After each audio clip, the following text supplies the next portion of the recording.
virtual art room. Today we're going to be talking about the art word texture. Texture is how something feels. It might be smooth or bumpy, scratchy, soft, or ridged. And texture is also visible. Check out the sole of my shoe. You can see the texture on the surface of the shoe, forming a little heart pattern. You can also see it in my earring. See all those dots? That's texture. We're going to learn about an artist named Max Ernst, who used texture in a series of works. And then we're going to make artwork of our own using texture. I know you're going to have a lot of fun. Let's get started. Max Ernst was born in Germany in 1891. He served as a soldier in World War I and came back from the war changed forever, deeply saddened by the things that he had seen. To Max Ernst, the world as he knew it didn't make sense anymore. He spent the rest of his life making art that made fun of modern culture. He also tried to make art that expressed his deepest emotions and feelings. Often, those feelings and emotions didn't make sense, and so some of his artwork almost looks like a dream.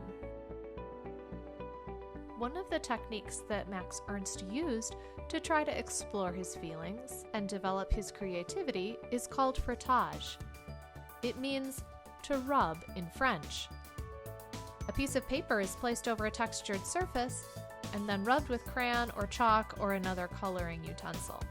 Max Ernst would combine these rubbings and then add to them to create weird and beautiful drawings.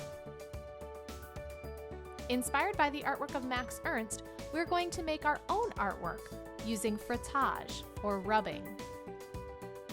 For this project, you will need a couple pieces of plain white paper and some peeled crayons, oil pastels, or chalk.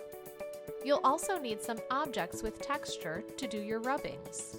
Look around your house and outside to see if you can find objects that have a textured surface.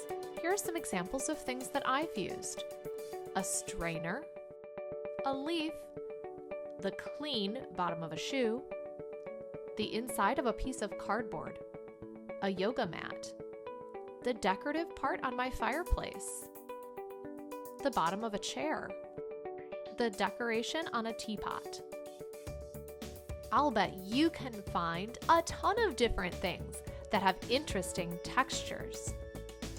To make a rubbing, place your paper on top of the object. You may want to tape it down so that it does not move while you're rubbing.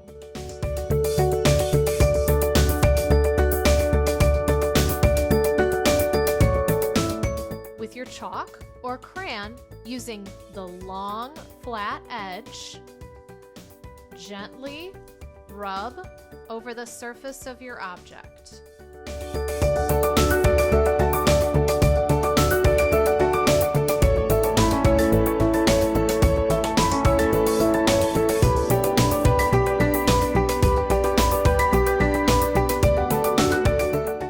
Try to go in one direction instead of back and forth in all different directions.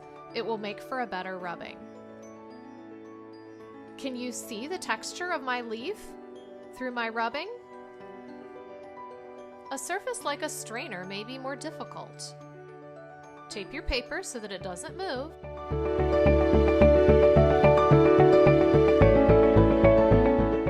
And rub gently in one direction.